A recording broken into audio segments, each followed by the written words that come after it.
Welcome to the Senate chambers. We got to hear Governor Haslam's last State of the State address this week, and I was honored to actually help escort him into the chambers.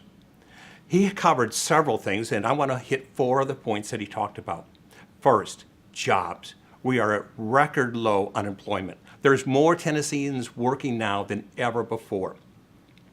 But he still wants to put an additional $128 million focused on developing our current employers so they can expand as well as bring in new employers here. And he's also saying he wants to put $80 million for jobs for Tennessee so our Tennesseans can get additional training. I'm very supportive of this. In the rural communities, he wants to dedicate $12.5 million to make sure the infrastructure is there and prepared for the rural areas where they need this infrastructure, such as broadband. He also touched on education. Education is growing at a record pace. Our education is the fastest improving in the nation.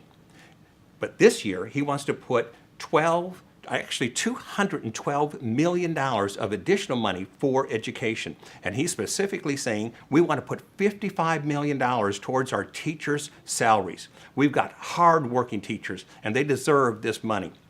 He also wants to put $50 million for their future retirement and insurance programs. We have to make sure if we make a promise that we fund it today. We're going to take $10 million and we're going to put that into the 5% lowest performing schools. We want to help give them a hand up any way we can. And for higher education, he wants $99 million going into higher education so everybody can get a second degree if possible.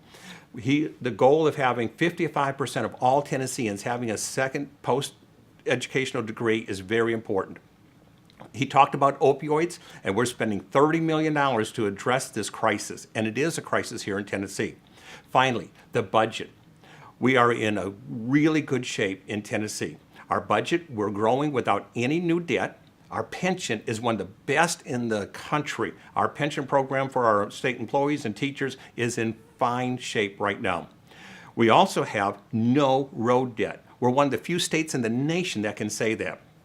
I want to tell you that if you have any information that you want to get to me or comments about these or other issues, please look at the screen. Call me, email me, write me. I want to hear from you. Thanks again for joining me, and I look forward to talking to you again next week. This is Mark Pody, your state senator.